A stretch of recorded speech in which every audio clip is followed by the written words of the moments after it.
Bonjour à tous et bienvenue sur la chaîne d'Autoplus. Je suis ravi d'être avec vous aujourd'hui sous la météo plutôt douce de Francfort pour découvrir une nouvelle compacte lancée par Leapmotor, la B05, qui après s'être attaquée au segment des SUV et plus anciennement des citadines, s'attaque désormais donc au compact slash berline avec toujours la même promesse, un véhicule tout équipé pour moins de 30 000 € en version haut de gamme. Alors est-ce suffisant pour vous faire craquer? Eh bien c'est ce que nous allons voir ensemble aujourd'hui.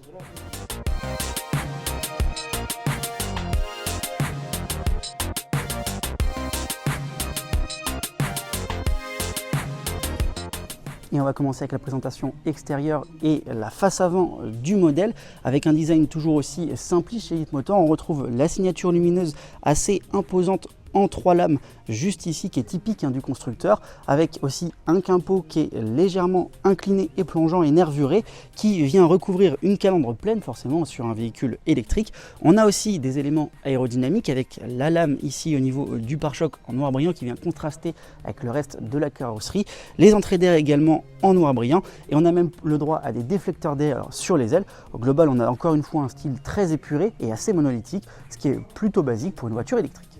De profil, le modèle a vraiment tout d'une compacte au niveau des dimensions puisqu'il mesure 4,33 m de long pour 1,88 m de large et 1,52 m de haut, avec un design qui est inspiré d'un coupé avec cette ligne de toit légèrement fuyante mais pas trop, ce qui ne devrait pas trop encombrer l'habitabilité à bord et qui termine sur un petit spoiler.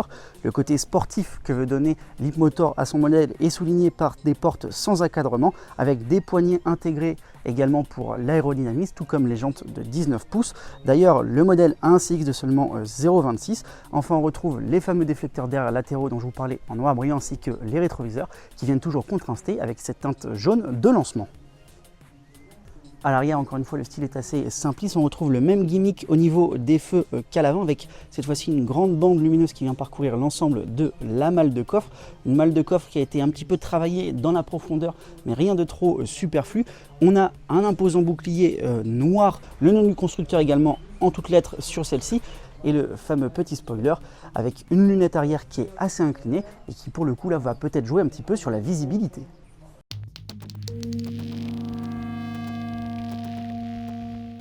À bord de cette B05, si vous connaissez déjà le Leapmotor B10, le SUV du constructeur, vous ne serez pas dépaysé puisqu'il reprend quasiment le même intérieur avec notamment la même planche de bord un petit peu stylisée avec ces petits trous là. Ça fait un petit peu, je trouve, bâtiment en construction. On a beaucoup de plastique moussé mais également du plastique dur. On sent que c'est quand même pas hyper qualitatif, même si bon, il y a quand même eu un effort en termes de qualité des matériaux. Idem pour la sellerie qui est en éco-cuir selon le constructeur. On a le droit notamment à beaucoup d'espace de rangement également sur la console centrale avec un espace ici en dessous qui intègre aussi 2 prises de type USB-C, enfin une prise USB-A et une prise USB-C et qui sont plutôt assez mal mises finalement parce qu'elles ne sont pas devant mais bien derrière ici. Il faudra chercher un petit peu pour brancher un appareil, 2 portes gobelets, un chargeur à induction et un grand espace ici supplémentaire. Les grosses buses d'aération, elles, nous font typiquement penser à une Leapmotor. Et surtout, on va avoir le droit à un écran tactile central de 14,8 pouces sur lequel passera l'ensemble des paramètres du véhicule. Il n'y a aucun bouton physique si ce n'est un petit peu sur le volant pour vraiment 2-3 petits paramètres de rien du tout. Il faudra forcément passer par cet écran central qui est quand même assez bien foutu avec une barre de raccourci sur la partie basse qui est configurable à souhait. Des raccourcis, vous pouvez encore en trouver en swipant vers le bas. Néanmoins, il y a énormément de menus. Ça va demander énormément de temps d'adaptation pour pouvoir vraiment vous repérer dans cet écran. En revanche, il est plutôt bien conçu, avec aussi la possibilité de se connecter en Apple CarPlay et Android Auto. Cet écran tactile central, il est associé à un compteur numérique de 8,8 pouces qui est situé directement sur la colonne de direction. C'est-à-dire que si je viens régler ici mon volant, eh bien j'ai le compteur qui avance avec. Ça, c'est plutôt pratique. Ça évite que lorsque vous faites vos réglages, eh bien, le volant ne vienne cacher finalement ce compteur numérique. Et ça, c'est plutôt bien vu de la part du constructeur. Enfin, dernier petit détail que l'on a tendance à de plus en plus voir sur les modèles récents, on n'a plus de bouton de démarrage, tout simplement. La voiture reconnaît automatiquement que la clé est à l'intérieur ou alors que le smartphone est à l'intérieur, puisqu'on peut tout faire aujourd'hui avec un smartphone et vous n'aurez plus besoin de démarrer. Il suffira juste de passer la commande de boîte en D et vous pourrez cette fois-ci accélérer et en fait tout simplement conduire cette Leapmotor B05. À l'arrière, on retrouve les mêmes matériaux qu'à l'avant, à savoir donc du plastique moussé ici sur les contreportes et des sièges en éco-cuir. Honnêtement, il y a suffisamment de place, même à 3 passagers, surtout au niveau des jambes, sachant que le siège est réglé pour ma position de conduite. Au niveau de la tête, ça va passer aussi, malgré la ligne de toit légèrement fuyante du modèle, en tout cas pour mon 1m80. Et à 3, honnêtement, même avec 3 gros gaillards, vous devriez avoir suffisamment d'espace au niveau des coudes, d'autant qu'on profite en plus d'un plancher plat, donc la personne du milieu ne sera pas gênée par un tunnel de transmission, ni par la batterie d'ailleurs qui est directement intégrée dans le châssis. Vous avez également un port de type USB-C et un port de type USB-A pour brancher un appareil sur la console centrale. Et surtout, vous allez pouvoir profiter d'un toit panoramique qui est très grand, qui prend quasiment toute la largeur et la longueur du toit pour apporter beaucoup de luminosité dans l'habitacle. Enfin, en ce qui concerne le volume de coffre, celui-ci est de 435 litres avec une petite spécificité aussi pour le bouton qui est situé juste à côté du feu et non pas là où on le pense habituellement. La banquette, elle, est inclinable jusqu'à 27 degrés pour le confort des passagers et une fois entièrement rabattu, le volume de coffre passe à 1400 litres.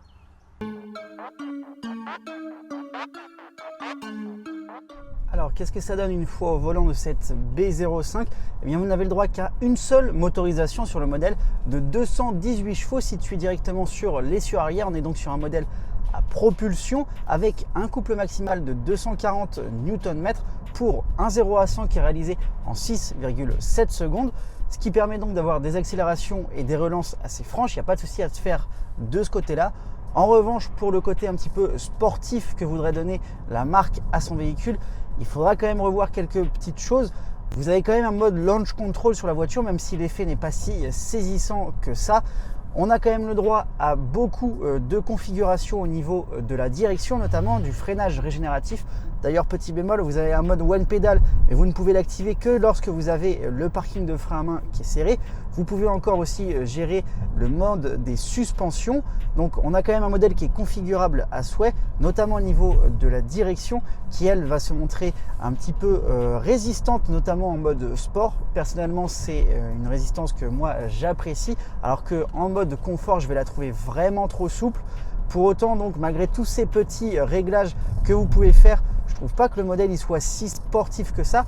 D'ailleurs, il ne fallait pas s'y attendre énormément au vu de la puissance. Aujourd'hui, 218 chevaux pour un modèle électrique, c'est pas si puissant que ça sur le marché. Et ça ne permet pas vraiment de prendre du plaisir au volant au moins sur cet aspect-là. En revanche, le châssis, lui, est plutôt satisfaisant avec une bonne répartition des masses, de 50% à l'avant et 50% à l'arrière. La voiture se montre plutôt agile, notamment dans les petits virages de montagne ici dans la périphérie de Francfort. On est plutôt bien rassuré également au volant avec des suspensions aussi qui marchent bien, même sur les routes les plus cabossées. Il n'y a pas trop de soucis à se faire de ce côté-là. Enfin, pour en finir avec la personnalisation de la conduite, vous avez 3 types de conduite au global avec un mode sport, un mode standard et un mode confort. En ce qui concerne la batterie, 2 choix s'offrent à vous sur la version d'entrée de gamme Life. Une plus petite batterie de 56,2 kWh qui vous permettra de parcourir un tout petit peu plus de 400 km en cycle WLTP et une plus grosse de 67,1 kWh qui vous permettra d'aller jusqu'à 482 km en cycle WLTP. La version design que l'on a laissée aujourd'hui n'étant disponible qu'avec la grosse batterie de 67,1 kWh. En termes de consommation, le modèle, lui, au tableau de bord m'indique 14,8 kWh au 100 km, sachant que j'ai beaucoup roulé en mode sport et que j'ai essayé quand même 2-3 launch control pour voir si vraiment ce modèle avait des allures de modèle sportif. Donc je trouve que c'est plutôt raisonnable. On devrait être aux alentours de 15, je pense, à voir sur une fois qu'on aura fait un petit peu d'autoroute. Là, j'aurai pas l'occasion d'en faire aujourd'hui, mais je pense que sur l'autoroute, pour le coup, elle consommera un petit peu plus, ce qui est tout à fait normal, soit dit en passant, pour une voiture. Enfin, en termes de position de conduite, je trouve qu'on se sent quand même un petit peu engoncé au volant de cette Leapmotor B05. On est quand même plus proche du sol que sur un SUV, forcément sur une compacte. Moi personnellement, je préfère. Néanmoins, c'est vrai qu'avec le petit pare-brise à l'avant et la petite lunette à l'arrière, il y a une visibilité où on a l'impression d'être un petit peu gêné. Pour autant, on a quand même pas mal d'aide à la conduite pour nous aider avec 21 systèmes. Il faudra quand même bien les paramétrer parce que je vous avoue qu'au moment où j'ai démarré le modèle, ça a commencé à biper un petit peu dans tous les sens, c'est assez agaçant. Voilà, donc n'hésitez pas à désactiver celles qui vous embêtent le plus juste avant de démarrer, hein, c'est bien important de le faire juste avant. On a également une caméra de recul pour se stationner en ville avec une résolution qui laisse à peaufiner, mais bon, au moins elle est présente. Donc pour le coup, c'est vrai qu'on a quand même un modèle qui est très bien équipé pour le prix surtout. Et justement, puisque l'on parle du prix, on va pouvoir s'arrêter un instant sur le bas-côté, conclure cet essai et évoquer les tarifs.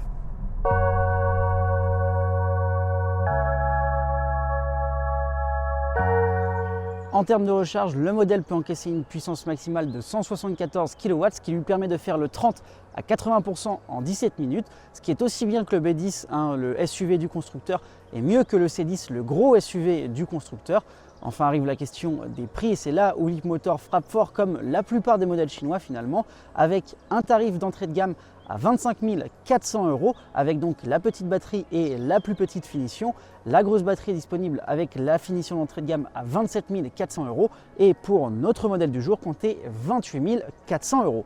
Voilà, c'est tout pour cette vidéo, j'espère qu'elle vous a plu. Je vous invite à vous abonner à la chaîne YouTube d'AutoPlus ainsi qu'à nous suivre sur tous nos réseaux et je vous dis à très vite pour de futurs essais automobiles. Ciao!